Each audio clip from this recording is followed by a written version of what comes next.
for joining us on the Tuesday edition of TVC Breakfast. I'm Veronica Dan Ikboy. Joining me this morning is Ibrahim Shita. Ibrahim. Good morning to you, Veronica. It's a good morning, Tuesday morning, cool, calm.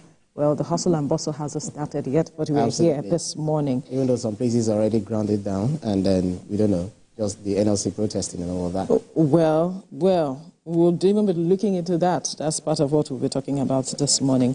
And then we're also going to look at Africa and how we can advance economically. There are conversations here and there with regards to our advancement economically. And then the matter of Rivers crisis, developments coming out of Rivers State. It's like one day, I wouldn't say one trouble, but one interesting thing happening there. But first of all, let's begin with the developments with NLC and the Nigeria Electricity Regulatory Commission, where it was a total disruption of activities at the offices of the Nigerian Electricity Regulatory Commission across Nigeria, as the organized labor and its civil society allies on Monday picketed their offices, calling for the immediate reversal of the recent hike in electricity tariff. We have details in this report.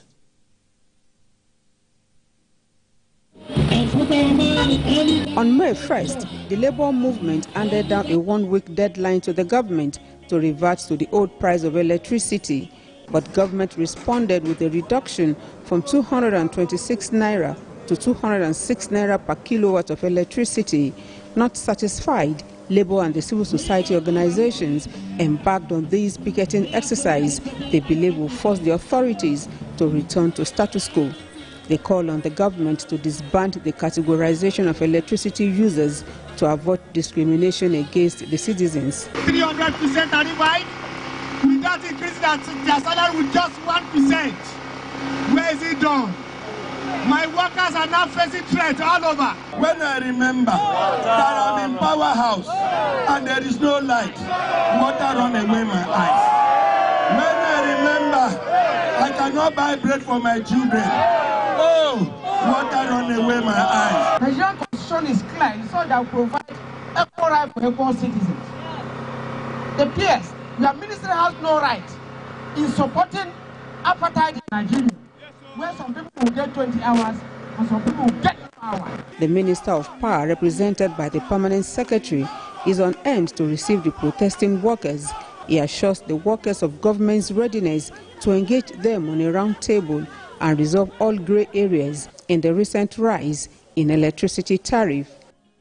We have listened to the cries and woes of all Nigerians, and we are going back to the drawing board with the regulator, with the NLC, to look at it and see how best to be able to address. From the Nigerian Electricity Regulatory Commission to the Transmission Company of Nigeria, the message carried by the Nigeria Labour Congress and the Trade Union Congress is one and the same, and that is that the authorities should reverse the recent hike in the price of electricity. The protesting team moved to the Abuja Electricity Distribution Company, AEDC, where the same message was passed. Labour and the civil society partners say they will continue with the picketing until government reverses the new electricity price and allow a stakeholders meeting where decisions reached will be collective.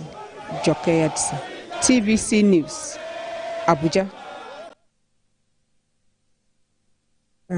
That's organized labor there picketing the Nigeria Electricity Regulatory Commission's office, and they in turn, that's the commission, are saying that they will meet with those who are responsible, every person meant to have a conversation with to address this matter of the hiking price.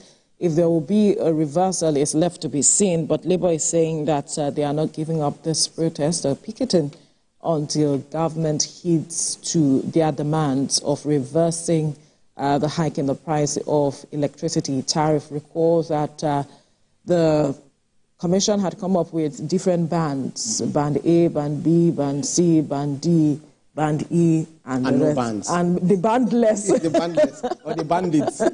No, what are the bandits? I think no, they are the bandless. No, there are some that people refer to as bandits. I think the band A. It should be the bandits because of the amount they are paying. Even they are complaining as it is, and some persons, right, you know, were moved to band B as it is. Some persons were removed from band A to band E. I remember one of the stories there, and they said that Obasanjo's farm was moved from band A to band E as it is. All the chicken. And kill all the cow. But this matter of electricity tariff is a major concern for a majority of Nigerians. In fact, all Nigerians, because it affects every one of us. That's right. The increment as it is, over 200% as it is, and we know what the situation is economically. The question Nigerians are asking, how much more are we going to tighten our belts, because they are the last button or hole as it is right now. So where are they going to tighten any longer? Right. It's something that, you know, it's more like something maybe we've bitten up more than what we can chew as regards the electricity thingy. Because one thing is, when you say you're increasing tariff and then you take it to 225, and then you say, okay, fine, no more 225, we'll slash it down to 206.8 or thereabout. It's still just like, you know, birds of a feather. It's just, you know, there is no difference between it's just like 5 and 6, you know, or 6 and half a dozen. So let us see. This is something that belongs to entire Nigeria. And if you are now giving or issuing discriminatory, you know, pricing, it's more like saying, okay, some people worth more than the others. It's supposed to be, you know, cut across. Whatever problem we are having, we've talked about Siemens, we've talked about, okay, the electricity infrastructure and all of that. They should think of the policy that will benefit the, you know, entire mankind. And we need this electricity to boost the energy sector, to boost the infrastructure sector, the economy, and also reawaken so many, you know, moribund industries that we have in this country. And if investors do not see this, you know, on ground, definitely they find it very difficult to come back to Nigeria to come into Nigeria to invest. So I feel what the NLC is doing is within their rights. They're fighting the cause of the workers and also the people.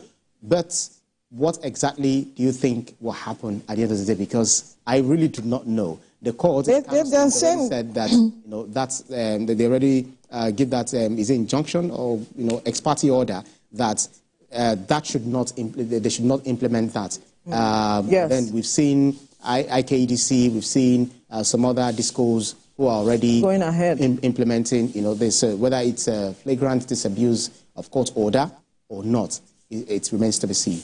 Absolutely. Well, NLC and NERC have said that NERC had said that they will meet with the stakeholders in question to have conversation.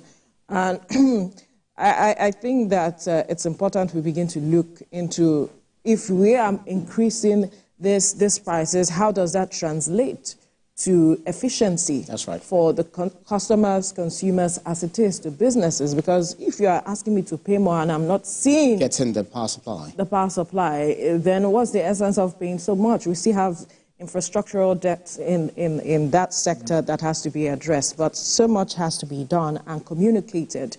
No one is not even saying don't increase the power supply, but we need to get the power. And if we don't get the power, there's no